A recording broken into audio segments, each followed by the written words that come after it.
Hola, les saludo en el amor del Señor a todos nuestros amigos del mundo que ven en este instante este video en YouTube y en Facebook.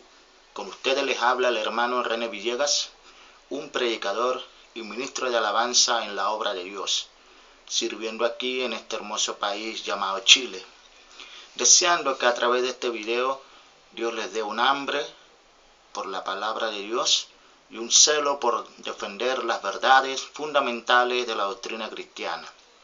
En el tema de hoy me referiré a la cita bíblica de Lucas 24:44, enfocándome en una frase que ellos ocupan para defender su doctrina.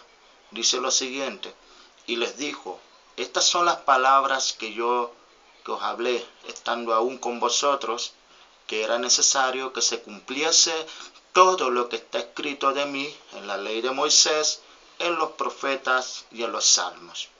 Basándose en la forma en que Jesús le explicó a los discípulos sobre el cumplimiento y el propósito de su venida a este mundo, los que enseñan esta doctrina dice que esta cita bíblica nos da a entender que Jesús se refirió al suceso de su muerte en el lago de fuego, citando las escrituras desde Moisés, haciendo un recorrido en los profetas hasta llegar a los salmos.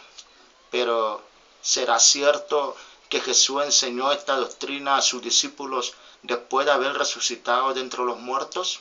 Dejemos que la Biblia sea el medio en que Dios nos hable a nuestra vida.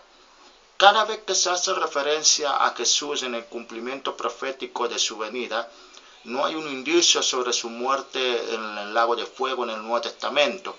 Todo lo contrario, hace referencia a su lugar de nacimiento, a través de quién va a nacer, su escape a Egipto, su crianza, su ministerio, la pasión, la muerte, su resurrección, la creación de su iglesia y su futuro reino que no tendrá fin. En Lucas 24:44, nuestro Señor Jesucristo hace referencia a la ley de Moisés porque a partir de ahí Dios nos habla de manera profética la venida del Mesías. Así que todas las veces en que los evangelios hacen una indicación a Moisés en temas proféticos, es sobre la venida del Mesías, no a su muerte en el lago de fuego.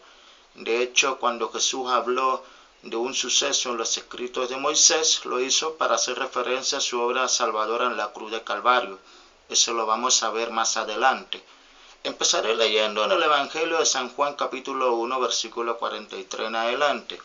Dice así lo siguiente, la palabra del Señor. El siguiente día quiso Jesús ir a Galilea.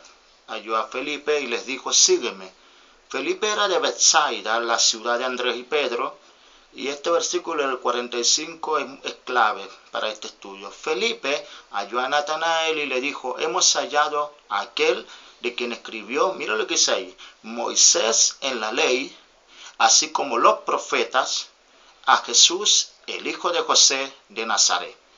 Natanael le dijo, ¿de Nazaret puede salir algo bueno? Le dijo Felipe, ven y ve. Cuando Jesús vio a Natanael que se le acercaba, dijo de él, he aquí un verdadero israelita en que no hay engaño. Le dijo Natanael, ¿de dónde me conoces? Respondió Jesús y le dijo, antes que Felipe te llamara, cuando estabas debajo de la higuera, te vi. Respondió Natanael y le dijo, Rabí, tú eres el Hijo de Dios, tú eres el Rey de Israel. Respondió Jesús y le dijo, porque te dije, te vi debajo de la higuera, ¿crees? Cosas mayores que estas verás. Y le dijo, de cierto os digo, de aquí adelante veréis el cielo abierto y a los ángeles de Dios que suben y descienden sobre el Hijo del Hombre. Claramente cuando hace referencia en este suceso en Juan 1, versículo 43-51, a la ley de Moisés, es para referirse al cumplimiento profético en la persona de Jesús como el Mesías de Israel. Eso es lo primero que quiero que entiendan en este estudio. Ahora, Jesús hizo una mención de un hecho que aconteció en la historia de Israel cuando lideraba al frente del pueblo de Israel el caudillo Moisés, y esto está en el Evangelio de San Juan, capítulo 3, versículo 14 al 15. Dice así, y como Moisés levantó la serpiente en el desierto, así es necesario que el Hijo del Hombre sea levantado, para que todo aquel que en él cree no se pierda, mas tenga vida eterna. No hace ninguna alusión a su muerte en el lago de fuego, sino a su muerte en la cruz, comparándolo con la serpiente de bronce que fue levantado por Moisés y por mandato de Dios en el desierto. Eso lo puedes leerlo en su casa, en su tiempo libre, en Números 21, del versículo 4 al 9. Yo por motivo de tiempo lo voy a leer los versículos 8 y 9 del capítulo 21 del libro de Números.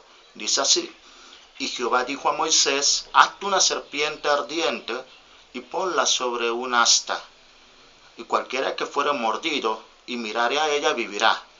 Moisés hizo una serpiente de bronce, la puso sobre una asta, y cuando alguna serpiente mordía a alguno, miraba a la serpiente de bronce y vivía.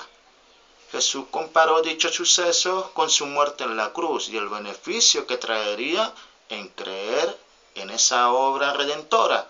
Ahora, desde el punto de vista de los contemporáneos de Jesús, sea judío o no, la mentalidad del que esperaba al Mesías en ese tiempo eran variadas, empezando en que algunos esperaban al profeta Elías.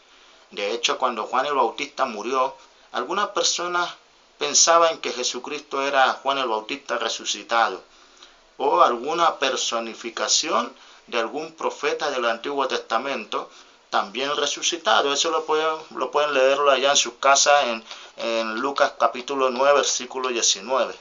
Por eso cuando Jesús entró a Jerusalén, en el Evangelio de San Mateo capítulo 21, versículo 9, dice que la gente que iba adelante y la que iba atrás clamaba diciendo: Hosana al Hijo de David, bendito el que viene en el nombre del Señor, Hosana en las alturas. Y cuando entró él en Jerusalén, toda la ciudad se conmovió, diciendo: ¿quién es este? Buena pregunta. Mateo 21:11 lo responde la gente. La gente decía: este es Jesús, el profeta de Nazaret de Galilea. ¿Por qué Jesús el profeta?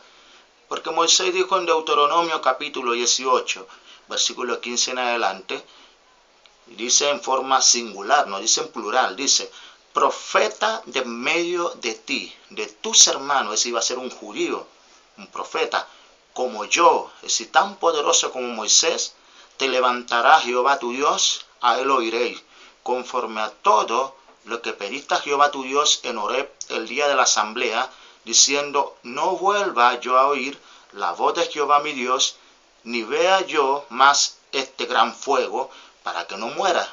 Y Jehová me dijo: han hablado bien en lo que han dicho. Profeta, otra vez en singular, los levantaré de en medio de sus hermanos como tú, le dice a Moisés, y pondré mis palabras en su boca, y él les hablará todo lo que yo le mandare. Mas a cualquiera que no oyere mis palabras que él hablara en mi nombre, yo le pediré cuenta. ¡Wow!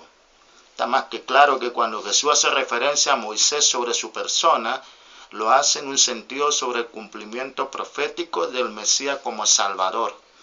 Por eso, en una de las tantas discusiones que tuvo Jesús con los judíos, llegó a decir lo siguiente en Juan capítulo 5, versículo 46 al 47, porque si creyeses a Moisés, me creerías a mí, porque de mí escribió él. Pero si no creéis sus escritos, ¿cómo creeréis a mis palabras? Para terminar, hay dos lugares de los escritos de los Hechos de los Apóstoles en que claramente la Iglesia hace referencia a Moisés en relación a la profecía dada en Deuteronomio capítulo 18, versículo 15 al 19. Esto lo pueden leer usted en su casa o en su tiempo libre. La referencia que yo voy a hacer acotación ahora está en el libro de Hechos capítulo 3, versículo 22 al 23, y en Hechos capítulo 7, versículo 37. Por motivo de tiempo les voy a leer solamente el capítulo 3, versículo 22 al 23, que dice lo siguiente. Y aquí está predicando el apóstol Pedro. Y dice lo siguiente: porque Moisés dijo a los padres: el Señor vuestro Dios levantará profeta de entre vuestros hermanos, como a mí. A él oiréis en todas las cosas que os hable, y toda alma que no oiga aquel profeta será desarraigada del pueblo. Está claro que en la mente de Pedro cuando Jesús le decía en Lucas 24:44, estas son las palabras que os hablé, estando aún con vosotros, que era necesario que se cumpliese todo lo que está escrito de mí en la ley de Moisés, el apóstol Pedro citó a Moisés haciendo alusión en Deuteronomio capítulo 18, versículo 15 al 19. No hizo una prédica sobre la muerte de Cristo en el lago de fuego, porque si no lo enseñó Cristo, estando resucitado, tampoco le iba a enseñar un seguidor de él y testigo de su resurrección, que estuvo con Jesucristo durante 40 días, hasta el día en que ascendió a los cielos, con la esperanza de que un día nuestro amado y bendito Salvador vendrá otra vez por su iglesia. Bien, mis queridos hermanos, esperando que les haya aclarado un poco sobre este tema tratado en este cuarto video, este estudio sobre la doctrina de Cristo. No olviden estar atentos a los siguientes videos que estaré bajando por este canal en YouTube y en Facebook, en la página Chilo Ungido, Ministerio Chilo Ungido. Sin más que agregar, se despide su servidor, el hermano René Villegas, deseándole que la paz de Dios esté con cada uno de ustedes. Dios los bendice.